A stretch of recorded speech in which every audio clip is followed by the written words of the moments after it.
የቀራንዮ ትዝታ አይጠፋም። በስመ አብ ወወልድ ወመንፈስ ቅዱስ አሐዱ አምላክ አሜን። ሊቃውንተ ቤተ ክርስቲያን፣ ካህናት፣ አባቶቼ፣ ላይካነ ምስጢር፣ ስዩማነ እግዚአብሔር ዲያቆናት፣ በአርባና በሰማንያ ቀናችሁ አባት ብላችሁ እንድትሾሙ የልጅነትን መንፈስ የተቀበላችሁ ምዕመናን ሕፃናትን ጭምር በጌታችን በመድኃኒታችን በኢየሱስ ክርስቶስ ፍጹም ሰላም እንደምን ሰነበታችሁ? አሜን። ያለና የነበረ በዘላለም የሚኖር እግዚአብሔር አብ፣ እግዚአብሔር ወልድ፣ እግዚአብሔር መንፈስ ቅዱስ አንድ አምላክ የነፍሳችን ንጉሥ ስሙ የተመሰገነ ይሁን። እንዲሁም የተሰወረ መና ባለበት በንጹሕ የወርቅ መሶብ የምትመሰል ማንም በማይደፍረው ብርሃን ውስጥ የሚኖረውን አምላክ በሆዷ የተሸከመች የመዳናችን ምልክት የእናታችን የድንግል ማርያም ጸጋና ቃል ኪዳን አይለየን። እግዚአብሔር የሰጠን የትምህርታችን ርዕስ ራስን የመግዛት ሕይወት የሚል ነው። በቅዱስ ጳውሎስ መልእክት ወደ ገላትያ ሰዎች ምዕራፍ 5 ቁጥር 22 ላይ ያለውን ኃይለ ቃል አነብላችኋለሁ። የመንፈስ ፍሬዎች ግን ፍቅር፣ ደስታ፣ ሰላም፣ ትዕግስት፣ ቸርነት፣ በጎነት፣ እምነት፣ የዋሃት፣ ራስን መግዛት ነው ይላል። ስለ ቃሉ የቃሉ ባለቤት አምላካችን እግዚአብሔር የተመሰገነ ይሁን። ይህንን ቃል ያጻፈ መንፈስ ቅዱስ ነውና የቃሉ ልጅ ደግሞ እንዲያብራራልን ጥበቃው ዙሪያችን ማዳን በረከቱ በመካከላችን እንዲሆንልን እግዚአብሔር ተናገረ እኔ ደግሞ ሰማሁ እንድንል ጸጋውን እንዲያበዛልን ቅዱስ ፈቃዱ ይሁንልን። ዛሬ እንደ እግዚአብሔር መልካም ፈቃድ ራስን ስለመግዛት ነው የምንማረው። በተለይ አሁን ባለንበት ወቅት በትልቁ የሚያስፈልገን ነገር ምንድነው ካለን ራስን መግዛት ነው። የዓለምን፣ የትዳርን፣ የሰዎችን ዕድሜ እንኳን የሚቀጥለው ምንድነው? ራስን መግዛት ነው። ራስን አለመግዛት ጣጣው ብዙ ነው። በብዙ ድካም በብዙ ዋጋ የተገነቡትን ነገሮች የሚያፈርስ ነው። እንደምናውቀው ማፍረስ የመገንባትን ያህል ከባድ አይደለም። ራሳችንን የማንገዛ ከሆነ ወገኖች ብዙ ነገራችንን የምናፈርሰው። ዛሬ ከተማው ለምንድነው የሚታወቀው? ሀገሩ ለምንድነው የሚታወቀው? የብዙ ሰዎች ትዳር ለምንድነው የሚታወቀው ስንል ራስን ባለመግዛት ነው። ስለዚህ ራስን መግዛት በተለይ ደግሞ ለመንፈሳዊ ሕይወት በጣም ወሳኝ ነው። ስልጣን ራስን መግዛት ከሌለበት የሞት መንገድ ነው። ማግኘት ራስን መግዛት ከሌለበት ያገኘውን ሰው የሚገድል ነው። ለእያንዳንዱ ነገር ለእያንዳንዱ የህይወት ቀጠና ምን ያስፈልጋል ካላችሁ ራስን መግዛት። ራስን መግዛት ማለት ምን ማለት ነው? ራስን መግዛት ማለት ራስን መቆጣጠር ማለት ነው። መቼም በዓለም ላይ መኪና ማብረጃ አለ፣ ፈረስ ልጓም አለ፣ ውሻ ማሰሪያ አለ። የሰው ማብረጃው ምንድነው ስንል ራስን መግዛት። ራስን እንደ መግዛት የሚያስደስት ምንም ነገር የለም ወገኖች። የሚያስደስተው በሰው ላይ የበላይ በመሆን አይደለም፣ በራስ ላይ፣ በስሜት ላይ፣ በወጣትነት ላይ የበላይ መሆን በእውነት እሱ ያስደስታል።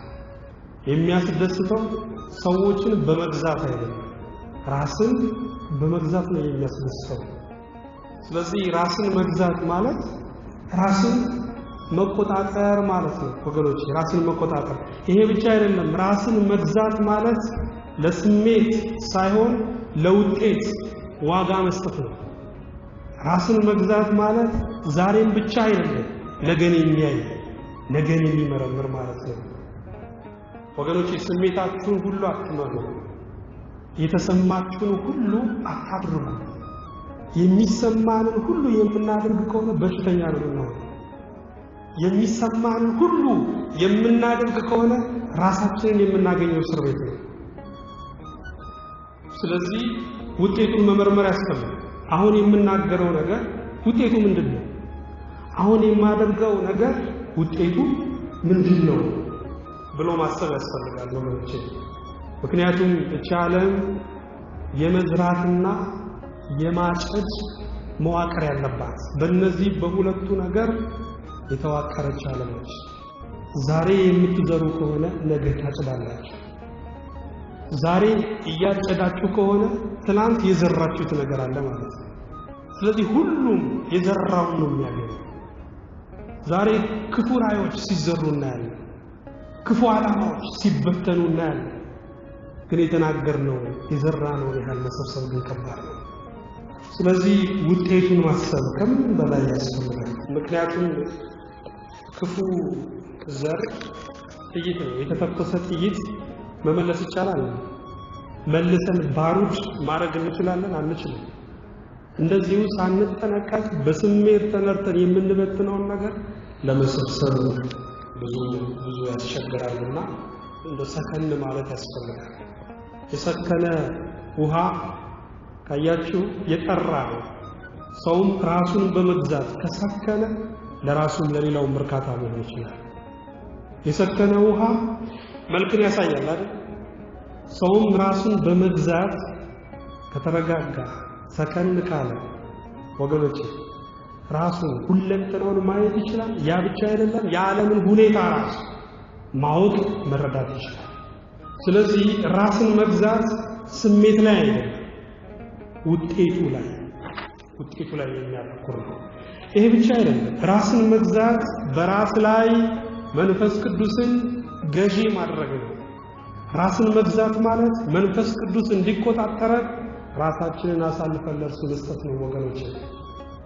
የምንሰማውና የምናየው ነገር የሚገዛን ከሆነ መጨረሻው ገደል ነው። መንፈስ ቅዱስ የሚገዛን ከሆነ ግን መጨረሻው ሕይወት ነው ወገኖች። ስለዚህ ራሳችንን መንፈስ ቅዱስ እንዲቆጣጠረን በእውነት አሳልፈን ልንሰጠው ይገባል። መንፈስ ቅዱስ መልካም መሪ ነው። መንፈስ ቅዱስ የዘላለም መሪ ነው። መንፈስ ቅዱስ ሲመራችሁ ራሳችሁን የምታገኙት የእግዚአብሔር መንግሥት ውስጥ ነው። መንፈስ ቅዱስ ሲመራችሁ ወደ ጥሩ ውሃ ነው፣ ወደ ለመለመ መስክ ነው ወገኖች። ስለዚህ ራስን መስጠት ያስፈልጋል። እኛ እኮ ብዙ ነገር የገዛን ሰዎች ነን። ራሳችንን ገዝተን አይተናል። ሰዎች ገዝተውን አይተናል። ስጋችን ገዝቶናል። ያ ክፉ አሳዳሪው አጋንንትም ገዝቶናል። ፍም እሳት የሚያስጎርሰው፣ መርዝ ሽቶ የሚያስጠጣው፣ አዙሮ የሚደፋው፣ አገጭ የሚያጣምመው፣ ዛፍ ላይ የሚያሳድረው ሰይጣን እንኳን ሳይቀር ገዝቶናል ወገኖቼ። ለመልካሙ መሪ ለመንፈስ ቅዱስ ራሳችንን አሳልፈን መስጠት አለብን። እሱ ሲመራ አያጸጽትም፣ ኪሳራ የለውም፣ ጉዳት የለውም። እሱ የሚመራው በዋስትና ወገኖች። ስለዚህ ራስን መግዛት ለመንፈስ ቅዱስ አሳልፎ ራስን መስጠት። ራስን አለመግዛት የሰውነታችንን ክፍሎች እንዲወስኑ ድል መስጠት ነው። እንደምናውቀው በአካል ዓለም ላይ ገዢው ማን ነው? ውሳኔ የሚሰጠው ማን ነው? ራስ ነው። ሌሎቹ የሰውነት ክፍላችን ደግሞ ሰራተኞች ናቸው። ሰራተኛውን ውሳኔ ሰጪ ማድረግ ይሄ ራስን አለመግዛት ነው። የዓይን ስራው ምንድነው? ማየት ነው። የአንደበት ስራው ምንድነው? የልብ መልእክተኛ መሆን ነው እንጂ ወሳኝ አይደለም። የእግር ስራው ምንድነው? መራመድ ነው። የእጅ ደግሞ የወደቀውን ማንሳት የራቀውን ማቅረብ ነው እንጂ ወሳኝ አይደለም። ችግር የሚፈጠረው እነዚህ ሰራተኞች ውሳኔ ሲሰጡ ነው። ያኔ ዓይን ይቀዘቅዛል። ያኔ የምንናገረው ራሱ አናውቅ፣ ወዴት እንደምንሄድ አናውቅ ወገኖች። ባጭሩ ራስን አለመግዛት በራስ ላይ ብዙ አለቆችን ማከማቸት ነው። አፍ አለቃ ነው፣ ዓይን አለቃ ነው፣ እጅ አለቃ ነው፣ እግር አለቃ ነው። ይሄ ሲሆን ራስን አለመግዛት ይባላል። ስለዚህ ባይምሯችን ደግመን አለማሰብ ራሳችንን ለመንፈስ ቅዱስ አሳልፈው አለመስጠት ወገኖች ራስን አለመግዛት ክፍሉን ስለማየት እንሞክር የመንፈስ ፍሬዎች እዚህ ጋር ተዘርዝረዋል ወደ 9 ይሆናል ለምንድነው ራስን መግዛት የሚለው ወስደን ርዕስ ያደረግነው ካለን እነዚህ የመንፈስ ፍሬዎች በምን ስለሚጠቃለሉ ነው ራስን በመግዛት ስለሚታሰሩ ራስን መግዛት የሚለው ቃል መጨረሻ ላይ የተጻፈ ቃል መጨረሻ መጻፉ ከሁሉም የሚያንስ ስለሆነ አይደለም ጠቅላይ ስለሆነ ገዢ ስለሆነ ወገኖቼ ስለዚህ የመጀመሪያው የመንፈስ ፍሬ ምንድነው ቅዱስ ጳውሎስ እንደተናገረው ፍቅር ስለዚህ ፍቅር ምን ያስፈልገዋል ራስን መግዛት ያስፈልገዋል በፍቅራቸው ራስን መግዛት የሌላቸው ሰዎች የሚያፈቅሩትን ሰው ማምለክ ይጀምራሉ ያ በመፈቀሩ የሚመለከው ሰው ደግሞ መመለኩን ሲያውቅ መሸከም አይችልም ስለዚህ ይሰበራል ወገኖች ስለዚህ ሁሉን ነገር በልኩ አለ እቺ ዓለም የልኬት ዓለም ናት የሚዛን ዓለም ናት የሜትር ዓለም ናት ከልኩ ካለፋችሁ ትጎዳላችሁ ያለ ልክ ያለ ገደብ የምንገናኘው የምንወደው የምናፈቅረው እግዚአብሔር ብቻ ነው በነፍስ ግለት በነፍስ ኃይል በፍጹም ሐሳብ በፍጹም ጉልበት በፍጹም ዕውቀት የምንወደው እግዚአብሔር ብቻ ወገኖች በነፍስ ኃይል ሰዎችን የምትወዱ ከሆነ ይጨነቃሉ ይሸሻችኋል ከእናንተ ነፃነታቸውን ነው የምትነፍጉት ለዛ እኮ ነው በፍቅራቸው ራሳቸውን መግዛት የማይችሉ ሰዎች ካያችሁ ከኔ ውጪ ሌላ ሰው እንዳታናግር ከኔ ውጪ ለሌላ ሰው እንዳትደውል ማንንም እንዳትወድ ይላሉ ከባድ ነው ወገኖቼ እኛ የተፈቀደልን እነሱን እንድንወድ እንጂ ነፃነታቸውን እኮ እንድንወድ አይደለም አንዳንድ ሰዎች በጣም ወዳጆቻቸውን ስለሚወዱ ልጆቻቸውን ስለሚወዱ ያለ እነርሱ መኖር የሚችሉ አይመስላቸውም ይሄ አምልኮ ነው የምንኖረው መኖሪያችን በእግዚአብሔር ነው መኖሪያ የዘላለም አምላክ ነው ተብሎ ተጽፏል ልጅ ትዳር ገንዘብ ዝና ስልጣን እነዚህ ሁሉ በረከት ናቸው ሕይወት ግን ክርስቶስ ነው ያለ ሕይወት በረከት ሸክም ነው ያለ ክርስቶስ በረከት ጥያቄ ነው ትዳር ጥያቄ ነው ልጅ ጥያቄ ነው ስልጣን ጥያቄ ነው ወገኖቼ ሕይወት እግዚአብሔር ነው ስሙ የተመሰገነ ይሁን ስለዚህ ፍቅራችንን በልኩ እናድርገው ፍቅር ጥሩ ነው ግን ፍቅር ራስን መግዛት ሊኖረው ይገባል ለዛ እኮ ነው ሰዎች እንጠላችኋለን ሲሉን እንደነግጣለን ዙሪያው ገደል ይሆንብናል ፀሐዩ ይጨልማል ሰማዩ ይጠቁርብናል አየር የተቋረጠ ይመስለናል ልባችን መምታት ይጀምራል ወገኖች አይሆንም ይሄ ስሜት ነው ራስን መግዛት ያስፈልጋል በዚህ ምድር ላይ ዘላለማዊ ፍቅር ዘላለማዊ ጥላቻ የለም ዛሬ የሚወዷችሁ ካሉ ነገ ሊጠሏችሁ ይችላሉ ዛሬ የሚጠሏችሁ ካሉ ነገ ሊወዷችሁ ይችላሉ ወገኖች ስለዚህ ፍቅራችን ራስን መግዛት ያስፈልጋል ደስታ ራስን መግዛት ያስፈልጋል ምክንያቱም ደስታ ራስን መግዛት ከሌለው ምን ይወልዳል ሐዘን ይወልዳል ብዙ ሰዎች ደስታቸውን መቆጣጠር ስላልቻሉ እድሜያቸው ያጨብራል ራስን መግዛት የሌለው ደስታ ወገኖች እድሜን ያሳጥራል በዚህ በንጉሱ ጊዜ ነው ይባላል አንድ በጣም ምስኪን ደሃ ሰው ድሪቶ ለብሶ የሚኖር ሰው ሎተሪ ደርሷል እና በጣም በደስታ ያብዳል ድህነት ከዛሬ ጀምሮ ደህና ሰንብቺ ብሎ ጨርቁን ሁሉ ድሪቶውን ሁሉ ሰብስቦ ማቃጠል ይጀምራል በማለት ሲለው ሎተሪው ልብስ ውስጥ ደህና ሰንብቺ ያላት ድህነት እንደምን አደርክ ብላ ተዋጥመጣች ስለዚህ ወገኖቼ ደስታ ምን ያስፈልገዋል ራስን መግዛት ያስፈልገዋል የዘፈን ቤት ሳይፈርስ አይቀርም ይባላል አያችሁ ስለዚህ ከመንፈስ ቅዱስ ውጪ ያለው ደስታ ሳይፈርስ አይቀርም ውሸት ነው እንደ ማለዳ ደመና ታይቶ የሚሰወር ታይቶ የሚጠፋ ነው ወገኖች። አንዳንድ ክብረ በዓል ካያችሁ አንዳንድ ዝግጅቶች ካያችሁ የሚቆሙ ነገሮች እኮ አሉ።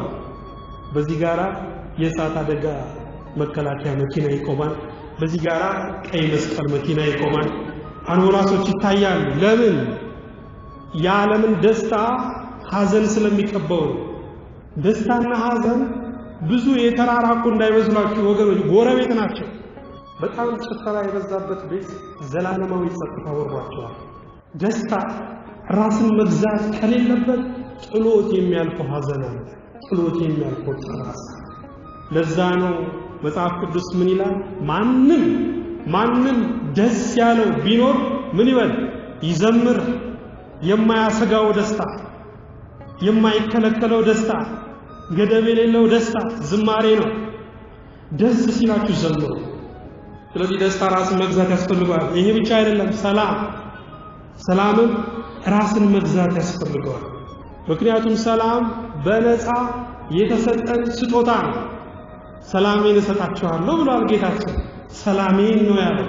ስለዚህ ሰላም የእርሱ የባህሪ ገንዘቡ ነው። ይሄ ሰላም ግን ጥንቃቄ ይፈልጋል። ሰላም በንፋስ ፊት እንደተለኮሰ ሻማ ነው። በንፋስ ፊት የተለኮሰ ሻማ ካልተጠነቀቅን ይጠፋል ወገኖች። ሰላምን መጠበቅ እናውቃለን፣ እንረብሻለን የሚሉ ሰዎች አሉ አይደል? የሚያውቅ ሰው እኮ መጀመሪያ የታወቀ ነው። የሚበጠብጥ ሰው እኮ መጀመሪያ የተበጠበጠ ነው። ሀገርን ልክ እንደበሶ መበጥበጥ የሚፈልጉ ሰዎች አሉ። ግን በነፃ የተሰጠንን ሰላም ወገኖች በትግል ላንመልሰው እንችላለን። በብዙ ገንዘብ ላንመልሰው እንችላለን። ሰላም ልክ እንደ ጤንነት ነው ወገኖች። ጤንነት አንዳንድ ሰው ብዙ ገንዘብ ለመሰብሰብ ብሎ ጤናውን ይጎዳል። ከዛ ደግሞ ብዙ ገንዘብ ከሰበሰበ በኋላ ያንን ጤናውን ለመመለስ ቢሞክር አይችልም። ሰላምን ልክ እንደዛ ነው። ሰላምን በገንዘብ ማጣት አንችልም። ዛሬ ላይ ግን ሰላምን እየሸሸን ነው፣ ሰላምን እየገፋን ነው ወገኖቼ።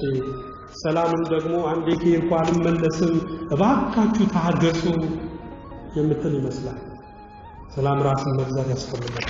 ይሄ ብቻ አይደለም፣ ትዕግስትም ራስን መግዛት ያስፈልገዋል። በእርግጥ የማንታገሳቸው ነገሮች አሉ፣ የምንታገሳቸው ደግሞ ነገሮች አሉ። በህይወት ላይ በረከት ያለው እግዚአብሔር ያሸከመንን ሸክም ስንሸከም ነው። እግዚአብሔር ያላሸከመንን ሸክም ብንሸከም እንጎርታለን እንጂ አንባረክ። ስለዚህ መለየት ያስፈልጋል። የምንታገሰው ምንድነው? የማንታገሰው ደግሞ ምንድነው? መለየት ያስፈልጋል። ግን ዞሮ ትዕግስት ራስን መግዛት ያስፈልጋል። ዛሬ ብዙ ሰው ውስጡ እያረረ ነው የሚስቀው፣ ውስጡ እየጠቆረ፣ ውስጡ እየተበላሸ ነው በጥርሱ ፈገግ የሚለው ወገኖች። ይሄ ሰዋዊው መቻል ነው። ትዕግስት በውስጡ ተስፋ አለ። ትዕግስት በውስጡ ደስታ አለ። ትዕግስት እግዚአብሔርን በማዳኑ እግዚአብሔርን በምህረቱ መጠበቅ ነው። ትዕግስት የመንፈስ ቅዱስ ፍሬ ነው። ትዕግስት እግዚአብሔር በህይወት ትግል ውስጥ ያሳለፈ የሚሰጠን የህይወት ማርክ ነው። ቸርነታችንን ራስን መግዛት ሊኖረው ይገባል። አንዳንድ ጊዜ እርዳታ ሰዎች ሲጠየቁ አንዳንድ ሰው ብድግ ይልና ይሄን ያህል ብር እሰጣለሁ፣ 50 ሺህ ብር 100 ሺህ ብር እሰጣለሁ ይላል። በኋላ ግን ይጠፋል። በተደጋጋሚ እንደዚህ ነገሮች ይታያሉ። አብያተ ክርስቲያናት እንዲታነጹ እርዳታ ሲጠየቅ ብዙ ሰው ቃል ይገባል። ከዛ በኋላ ግን አይደለም ቃል የገባው ሊሰጥ ከእግዚአብሔር ቤት እንኳን ይርቃል። ወገኖቼ የማትችሉት ለምን ቃል ትገባላችሁ? ከምትችሉት አንሳችሁ ከምትችሉት አልፋችሁ አትገኙ። ሁሉም በአቅማችሁ። የማትችሉት ነገር ከሆነ መጸለይ እኮ መስጠት ነው። ስጦታን ትልቅ የሚያደርገው መብዛቱ ነው፣ ሐሳቡ ነው። ስለዚህ ቸርነታችንን ራስን መግዛት ያስፈልገዋል ወገኖቼ። ይሄ ብቻ አይደለም፣ በጎነት ይላል። ቀጥሎ ደግሞ በጎነትን ራስን መግዛት ያስፈልጋል። ካለበለዚያ ብልሃት ያጣል፣ ከዛ ጅል ሊያስመስል ይችላል። ስለዚህ በጎነታችሁን በብልሃት መያዝ ያስፈልጋል። ሌላው እምነት ነው የሚለው ቅዱስ ጳውሎስ አለፍ እያለ ነው። እምነት እምነትም ራስን መግዛት ያስፈልገዋል ወገኖቼ ዛሬ ስለ እምነቱ የሚሳደብ ሰው ብዙ ጊዜ ይያል ወገኖቼ እግዚአብሔር በስድብ አይከብርም ያምላክህን የእግዚአብሔርን ስም በከንቱ አትጥራ እግዚአብሔርን ስም በከንቱ የሚጠራውን ከበደሉ ያነሳው ነው የሚለው ምን ማለት ነው እግዚአብሔርን የስድብ ተባባሪ አታድርገው በክፉስ እሺ እንበድል ወገኖች እንዴት በመልካሙ እንበድላለን አባቶቻችን ሃይማኖትን ያቆዩልን በስድብ ነው እንዴ በመግደል ነው እንዴ በማሳደር ነው እንዴ አይደለም ሙታው ነው አንገታቸውን ለስለት ደረታቸውን ለጦር ጀርባቸውን ለግርፋት እጅና እግራቸውን ለሰንሰለት ሰጥተው ሙታው ነው ገለው አይደለም እቺን ሃይማኖት ያቆዩት ወገኖች አሁን ያለውን ክርስቲያን ካያችሁ ግን የሚሞት ሳይሆን የሚገድል ነው ስለ እምነቱ የሚሰደብ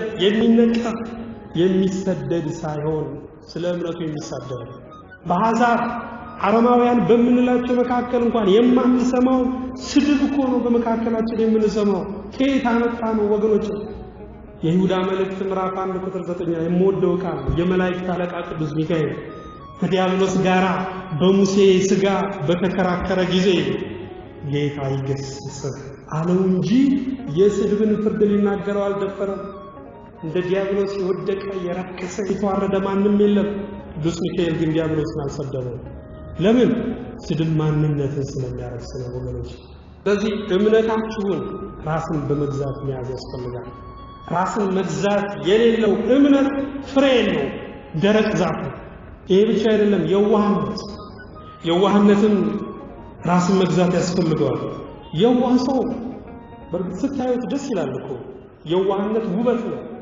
የዋህነት ግን ምን ያስፈልጋል ብልህነት ያስፈልጋል ራስን መግዛት ያስፈልጋል ጌታ እኮ ለዛ ነው እንደ ርግብ የዋህ እንደ እባብ ደግሞ ብልህ ሁኑ ስለዚህ የዋህነት ብልህነት ያስፈልጋል በተለይ ጠላቶቻችሁን ውደዱ የሚለውን ቃል ስናነብ ትግል ውስጥ እንገባለን ጠላቶቻችንን ለመውደድ ግን ወገኖቼ ጠላትን ከመውደድ አስቀድሞ ከኛ የሚጠበቅ እኮ ነገር አለ የሚወዱንን መውደድ ወዳጆቻችንን መውደድ መጀመሪያው እሱ ነው የሚወዱንን ስንወድ የሚጠሉንን ለመውደድ አንቸገርም ፍቅርን ለሚሰጡን ፍቅርን መስጠት አቅቶ የሚወዱንን መውደድ አቅቶ እንዴት ብለን ነው ጠላቶቻችንን ልንወድ የምንችለው ወገኖች ጠላቶቻችሁን ውደዱ ሲል መጽሐፍ ቅዱስ ከወዳጆቻችሁ ጋር የምታደርጉትን በሙሉ ከጠላቶቻችሁ ጋር አድርጉ ማለት አይደለም ለወዳጆቻችሁ የምትነግሩትን ምስጢር ለጠላቶቻችሁ ንገሩ ማለት አይደለም ይሄ የዋህነት ነው ያስገድላል የዋህነት ምን ያስፈልጋል ራስን መግዛት ያስፈልጋል ሁሉም ነገር ስታደርጉ በእውቀት በፍቅርና በእምነት አድርጉት እውቀት ወሳኝ ነው ያለ እውቀት የምታደርጉት ነገር ሁሉ ከንቱ ነው ፍቅርም ዋና ነገር ነው የሚያጣፍጠው ቅመም ነው ፍቅር እምነትም ወሳኝ ነው በጎ ነገር ባደርግ የበጎ ነገር ከፋይ እግዚአብሔር አለ ብሎ የሚረዳ ራስን መግዛት አሁን ለተከስኩላችሁ ብቻ የሚያስፈልግ አይደለም ቀደም መግቢያው ላይ ብያችኋለሁ ለእያንዳንዱ ለህይወት ምዕራፍ ራስን መግዛት በጣም አስፈላጊ ነው የመጀመሪያው በመከራ ጊዜ ወገኖቼ ራስን መግዛት ያስፈልጋል ምክንያቱም ሁሉ ጊዜ መከፋት የለም ሁሉ ጊዜ መቸገርና ሁሉ ጊዜ መታመም የለም ወገኖቼ ገደብ አለ ማብቂያ አለ እግዚአብሔርን በዙፋኑ የተቀመጠው ሁሉን ሊያሳልፍ ስለዚህ ዘላለማዊ ምቾት እንደሌለ ሁሉ ዘላለማዊ መከራም የለም ደሃሞኝ ነው ሞቱን ይመኛል እልፍ ሲሉ እልፍ ይገኛል ይባላል አይደል እልፍ በሉ ወገኖች ያን የእልፍ ታገኛላችሁ የሚያልፈው ነገር በእውነት እንዳያሳልፋችሁ መጠንቀቅ ያስፈልጋል መከራዎች የሚፋፋሙት እዛው ባለንበት ስንቀር ነው ስለ ጌታችን ስለ ኢየሱስ ክርስቶስ መጽሐፍ ቅዱስ ምንድነው የሚለው ኢየሱስን ዘወር አለ ስለዚህ አንዳንድ ጊዜ ዘወር ማለት ጥሩ ነው ወገኖች ስልክ በማጥፋት ራሱ የሚያልፉ መከራዎች አሉ ስለዚህ በመከራ ራስን መግዛት ያስፈልጋል ዛሬ ብዙ ሰው በመከራው ራሱን መግዛት ስላልቻለ ነው እግዚአብሔር ቤት የራቀው ለባዕድ አምልኮ የተንበረከከው ለጠንቋይ የሚሰግደው በመከራው ጊዜ ራስን መግዛት ስላልቻለ ነው ወገኖች። ስለዚህ ራስን መግዛት ያስፈልጋል። ይሄ ብቻ አይደለም፣ በማግኘት ራስን መግዛት ያስፈልጋል። አንዳንድ ሰው መከራን መቋቋም ይችላል፣ አንዳንድ ሰው ግን ማግኘትን መቋቋም የማይችላል። ስለዚህ በማግኘት ራስን መግዛት ያስፈልጋል። እድሜና ስንቅ እንደያጁ ነው ይባላል አይደል? ስንቅን ከፈለጋችሁ ዛሬ ልትጨርሱ ትችላላችሁ። በደንብ ከያዛችሁት ደግሞ ወር ሊያደርስ ይችላል። እድሜም እንደዛ ነው፣ ማግኘትም እንደዛ ነው ወገኖች። አገኘው ብለው ሲበትኑ የሚውሉ አሉ። መዝራትና መበተን አንድ አይደለም። በረከት ያለው በመዝራት ነው፣ በመበተን አይደለም። በየመጠጥ ቤቱ በየሙና ቤቱ ገንዘባቸውን ሲበትኑ የሚውሉ እኮ አሉ። እነዚህ ሰዎች ደግ ናቸው አይደለም፣ ክፉዎች ናቸው። ሰው ሲበላ የሚከፋቸው፣ ጠጥተው ሰዎች ሲሰክሩ ደግሞ በቃ ደስ የሚላቸው ቸሮች ሆኑ በዚህ ነገር። እነዚህ ሰዎች መልካም አይደሉም ወገኖቼ፣ የአጋንንት መልእክተኞች ናቸው። አበው ምን ይላሉ? እንዲህ አይነቱን መስጠት የእርሳስ ምጽዋት ይሉታል። እርሳስ ማለት ጥይት ማለት ነው። ሙት ብሎ መስጠት ነው። ራስን እንዲገድል መስጠት ነው ወገኖች። ማግኘትን ራስን መግዛት ያስፈልጋል። ዝና፣ በዝናም ራስን መግዛት ያስፈልጋል። ዝነኛ የሆኑ ሰዎች ከሚዲያው ሲጠፉ ይቃዣሉ እኮ፣ ከቲቪው ሲጠፉ ሰዎች ስለነሱ የማያወሩ ከሆነ ኧረ ምንኛለው ጭራልኩ እኮ ይላሉ።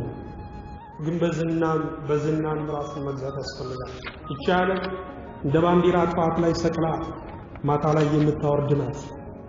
ጧት ላይ ያነበሳ ቆዳ ልብሳ ቅዱስ ቅዱስ ብላ ማታ ላይ ደግሞ የውሻ ቆዳ ልብሳ ሩክስ የምትላት ዓለም ዋሾ ዓለም ወላዋይ ጃንሆይ ግቢ ያልነበርሽም ወይ ተብሏል እኮ።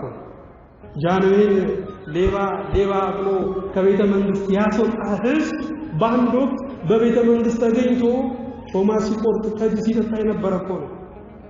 እሞትለታለሁ የሚለውን ባንዲራ ጧት ላይ ሰቅሎ ማታ ላይ ያወርዳል። እኛንማ ይልቁ ነው እንዴት ወገኖች ይሰቀለን ያወርደናል። ስለዚህ በዝና ራስን መግዛት ያስፈልጋል። በስልጣን ራስን መግዛት ያስፈልጋል ወገኖች። እግዚአብሔር የመኳንንት ጌታ ምን ማለት ነው? የፈራጆች ፈራጅ ነው። የጌቶች ጌታ፣ የነገስታት ሁሉ ንጉስ ነው እግዚአብሔር። ስለዚህ ስልጣናችሁን ራስን በመግዛት ያዙት። ስልጣን መገልገያ ሳይሆን ማገልገያ ነው። በስልጣናችሁ ብዙዎችን አሳርፉ እንጂ በሰው ድካም እናንተ ለማረፍ አትፈልጉ። እግዚአብሔር ምናልባት ትላልቅ ኃላፊነት ያለበት ቦታ ላይ ሊያስቀምጣችሁ ይችላል። ግን ስልጣን በአገልጋይ መንፈስ ልንይዘው ይገባል። ካለበለዚያ በስጋም በነፍስም ያስጠይቀናል ወገኖች። ስልጣን ራስን መግዛት ይፈልጋል። በጉልበትም ራስን መግዛት ያስፈልጋል ወገኖች። ጉልበት የእግዚአብሔር ነው። ኃይል የሥላሴ ነው።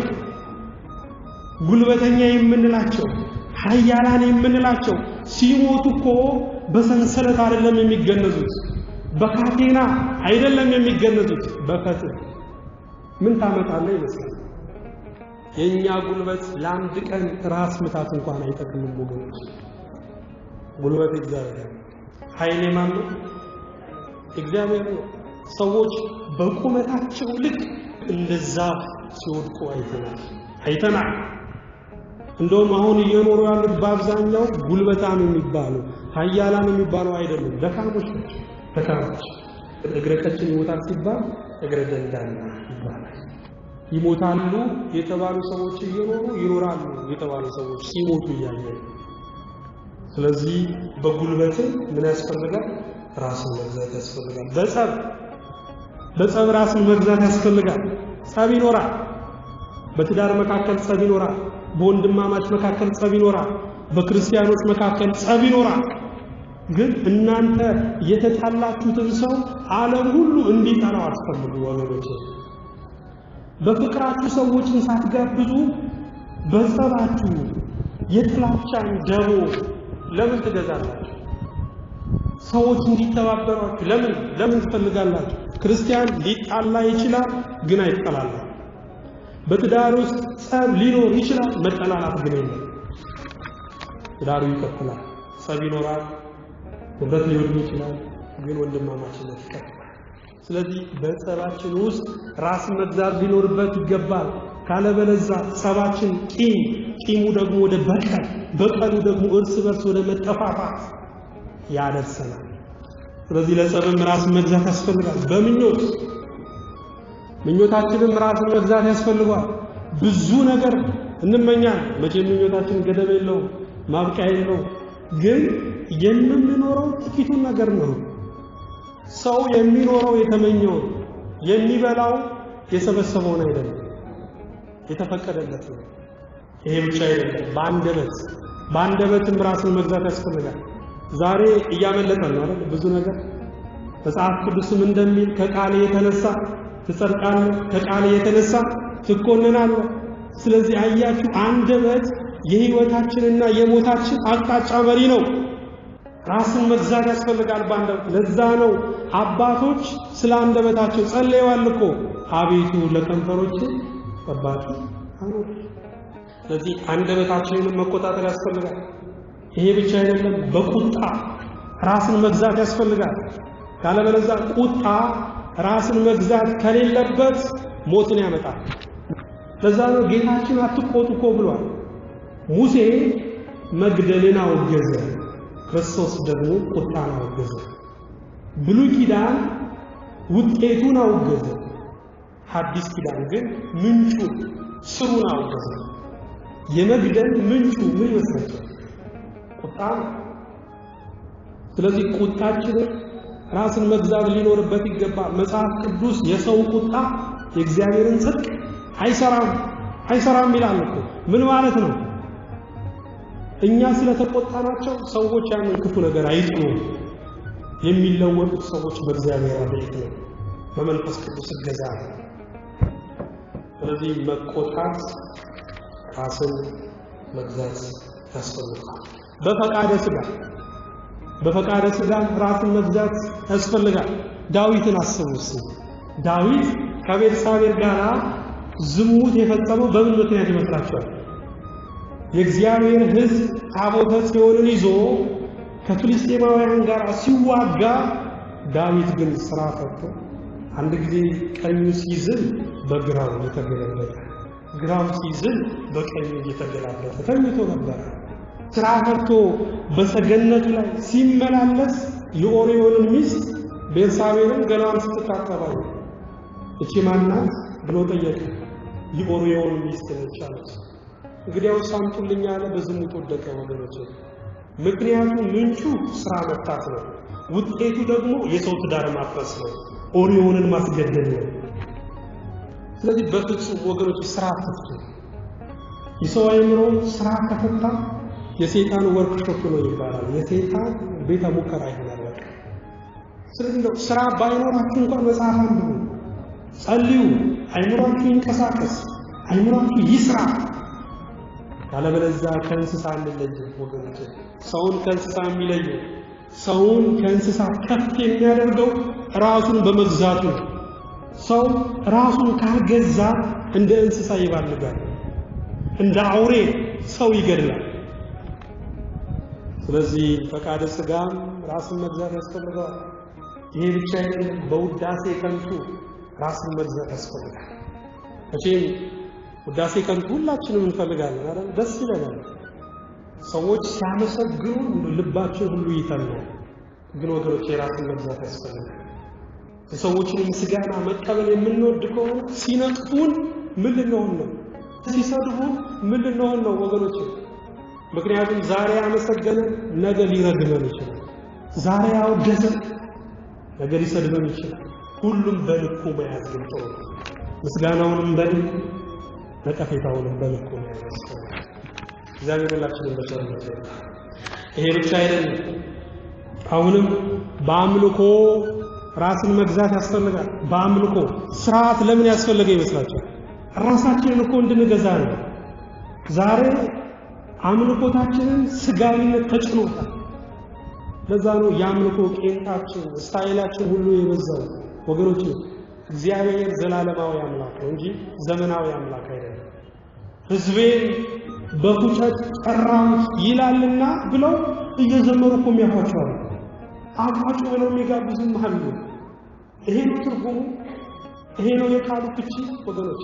ለምንድነው ቃሉ በተነገረበት ሐሳብ መረዳት ያቃተው? ለምንድነው ወደ ገዛ ሐሳባችን የምንጠመዝዘው? አምልኮ ምን ያስፈልገዋል? ራስን መግዛት ያስፈልጋል። ካለበለዚያ የጉልበት መወዳደሪያ ቤት ነው የሚሆነው። ይሄ ብቻ አይደለም፣ ስብከትም ራስን መግዛት ይፈልጋል። ስብከት እንደው ባዙሪት ውስጥ ሆነን የምንሽከራከረው የምናብደው ነገር አይደለም። የሥላሴን ልብ የምንገልጥበት መንገድ ነው። እግዚአብሔርን ሐሳብ የምናንጸባርቅበት መንገድ ነው ስብከት። መለኮታዊውን ስዕል በአደባባይ የምናሳይበት እንጂ የምንጠላውን የምንሳደብበት አይደለም ስብከት። ለዛ እኮ ነው ከእናንተ ብዙዎች አስተማሪዎች አይሆኑም ይላል። ምክንያቱም ከፍተኛ የሆነ ጥንቃቄ ስለሚፈልግ ነው። በጣም በተረጋጋ መንፈስ መከናወን ያለበት ነገር ስለሆነ ነው ወገኖች። በተስፋ ራስን መግዛት ያስፈልጋል። ብዙ ጊዜኛ ተስፋ እንሰጣለን፣ ግን በሰጠነው ቃል አንገኝም ወገኖች። ቃል እኮ ብርቱ ነው። ቃል ሊጠበቅ ያስፈልገዋል። እንደው ምኑኜ ነው ይሄንን የተናገ አፌን እንደው ዱዳ ባደረገው እንላለን አይደል? ለምን ዱዳ ትሆናላችሁ? ራስን መግዛት ነው። የማትችሉትን ቃል አለመግባት። ቃል ከገባችሁ ማድረግ። በዓለም ላይ ለሰው እንደማድረግ እኮ ደስ የሚል ነገር የለም። ለተቸገሩ፣ ለጎደለባቸው፣ ላጡ፣ እርዳታ ለሚያስፈልጋቸው እንደማድረግ ደስ የሚያሰኝ ነገር የለም ወገኖች። ግን ተስፋ ምን ያስፈልገዋል? ራስን መግዛት ያስፈልጋል። በነቃፊዎች ራስን መግዛት ያስፈልጋል ወገኖች። የሚሰድቡንን መልሰን የምንሰድብ ከሆነ ሰምቻችኋለሁ እንደማለት እኮ ነው። ሰዳቢዎቻችሁን ለመግደል ከፈለጋችሁ ዝም በሉ። እናንተ ዝም ብላችሁ ስራችሁን ስሩ።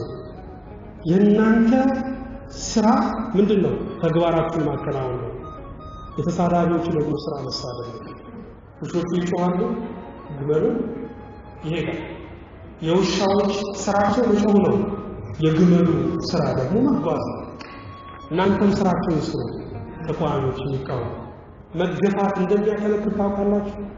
አንዴ የገፋችሁትን ሰው ደግማችሁ ልትገፉት ብትመጡ ኃይል ጨምሮ በርቶ ጠንክሮ ይቆማል። መገፋት ጥሩ ነው። እንደዛም ሳይወቁ የተገፋው ቆሞ የገፉት ወደቁ ይባላል። በመገፋት ውስጥ በመነቀፍ ውስጥ እግዚአብሔር ያስቀመጠው ኃይልና በረከት አለ። ስለዚህ በነቀፌታ ውስጥ ስናል ራስን መግዛት ያስፈልጋል። በመፍረድ ራስን መግዛት ያስፈልጋል ወገኖች። እግዚአብሔር የመፍረድ ጠባያችንን የመፍረድ ማንነታችንን ከኛ የሚያርቀው በምክር ብቻ እንዳይመስላችሁ፣ በማስተማር ብቻ እንዳይመስላችሁ። እኛ በፈረድንበት ፍርድ ፈርዶ ቀጥቶ ነው የሚያስጥለን። ለዛ ነው እንዳይፈረድባችሁ አትፍረዱ የሚለው። የሚሰብር ሕዝብ ይሰበራል። እናንተ በበትር መታችሁ ከሆነ በብረት ነው የምትመቱት። መፍረድ ወገኖች በፈረድነው ፍርድ እንዲፈረድብን የሚያደርገው። አንዲት ሴት ትዳሯን ፈታ ካየ ስትቀጥ እኮ ነው የምንለው። ኑሯን አናውቅ፣ ጉድለቷን አናውቅ፣ ግን ይፈርዳለን። ይህ ሀገር የፈራጅ ሀገር ነው። ለመፍረድ በጣም እንቸኩላለን ወገኖች። በፍርድ ወንበር ላይ የተቀመጡ ሰዎች እንኳን ካያችሁ ለመፍረድ እኮ 5 ዓመት 10 ዓመት ይፈጅባቸዋል። በጣም የሚንጓተቱ የፍርድ ቤት ኬዞች አሉ። እነሱ እንኳን ለመፍረድ ይቸገራሉ። እኛ ግን ለመፍረድ ችኩሎች ነን። ከአንዳንድ ሰዎች ጋር የሚያገናኘን ሙያ ብቻ ነው አንዳንድ ጊዜ። እኛ ግን ዘልቀን ቤት ውስጥ እንገባለን። ገደባችንን እንወቅ እንጂ አጥራችንን እንወቅ እንጂ በሰው ጉዳይ የሚገባ እኮ እድሜው ያጥራል። በመፍረድም ራስን መግዛት ይገባል ወገኖች። በመጨረሻ በሐዘን ብዙ ነው፣ ያንዳንዱን መጥቀስ አንችልም። ሚስጥር በመጠበቅ ራስን መግዛት ያስፈልጋል። በሐዘን በተለይ በሐዘን አንዳንድ ጊዜ ሞት ወደ ቤታችን ሲመጣ ቤታችን የተደፈረ ያህል ይሰማናል አይደል? ግን አይደለም ወገኖች። እግዚአብሔር ያስቀመጠውን አምባሳደር ወደ ሀገሩ እየጠራው ነው።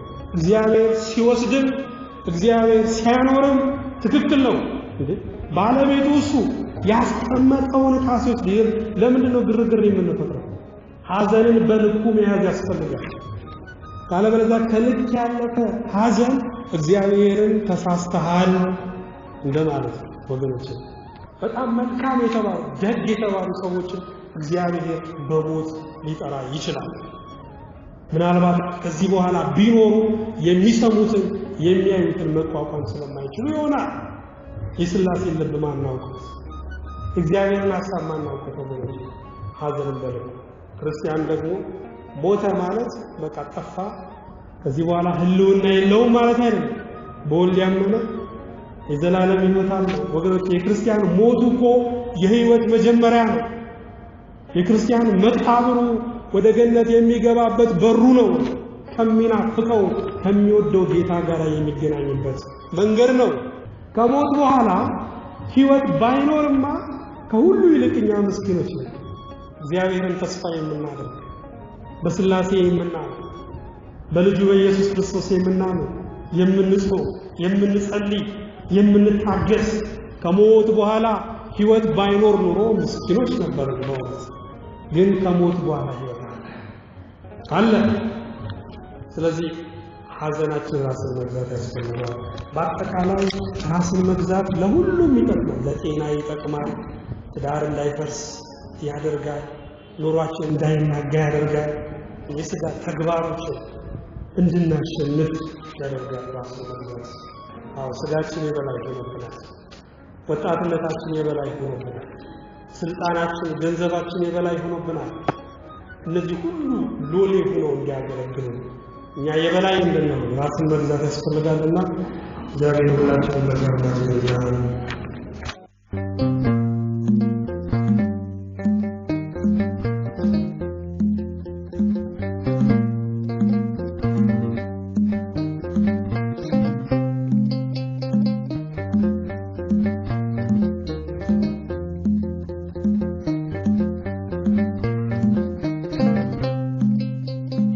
የሰፋ የበዛ ፍቅሩ ከልሎናል ከሰይፍ ከጦሩ ተጠልለን በማይዝል መዳፉ ስንት መዓልት ስንት ሌሊት አለፉ የሰፋ የበዛ ፍቅሩ ከልሎናል ከሰይፍ ከጦሩ ተጠልለን በማይዝል መዳፉ ስንት መዓልት ስንት ሌሊት አለፉ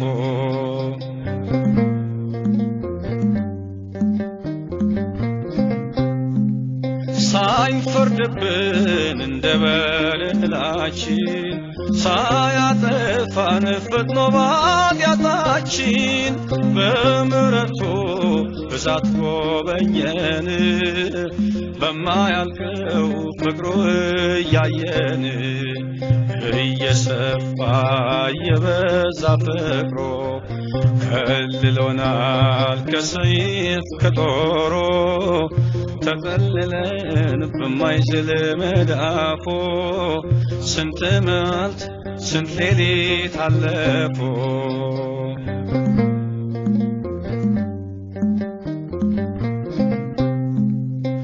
ስንጠይቀው አብዝቶ እየሰጠ ስናንኳኳ በር እየከፈተ ይሰማናል እርሱ ደግ ነው ሳይከለክል ጌታ ሰጪ ነው እየሰፋ የበዛ ፍቅሩ ከልሎናል ከሰይፍ ከጦሩ ተጠልለን በማይዝል መዳፉ ስንት መዓልት ስንት ሌሊት አለፉ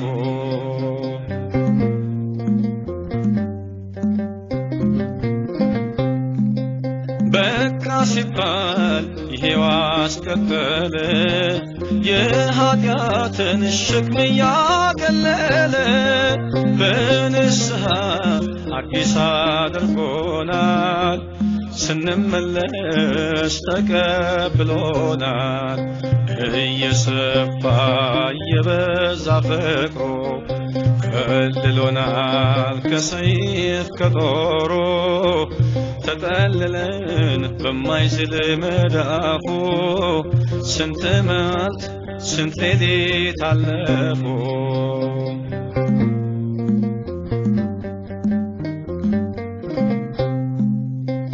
አልተወንም ስለ ቅዱስ ስሙ ጠብቆናል በጽኑ ሰላሙ። ከርኅራኄው ብዛት የተነሳ የመከራው ዘመን ተረሳ። እየሰፋ እየበዛ ፍቅሩ ከልሎናል ከሰይፍ ከጦሩ ተጠልለን በማይዝል መዳፉ ስንት መዓልት ስንት ሌሊት አለፉ። እየሰፋ እየበዛ ፍቅሩ ከልሎናል ከሰይፍ ከጦሩ ተጠልለን በማይዝል መዳፉ ስንት መዓልት ስንት ሌሊት አለፉ።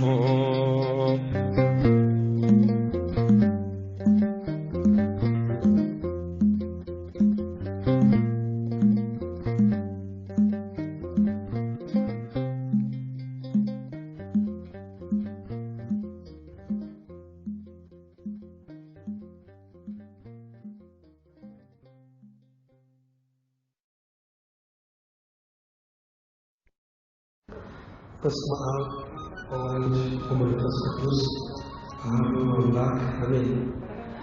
ሊቃውንተ ቤተ ክርስቲያን፣ ካህናት፣ አባቶቼ፣ ላይካነ ምስጢር፣ ስዩማነ እግዚአብሔር ዲያቆናት፣ ባርዋና በሰማይ ያላችሁ አባት ብላችሁ እንድትሾሙ የልጅነት መንፈስ የተቀበላችሁ ምዕመናን ሕፃናትን ጭምር በጌታችን በመድኃኒታችን በኢየሱስ ክርስቶስ ፍጹም ሰላም እንደምን ሰነበታችሁ?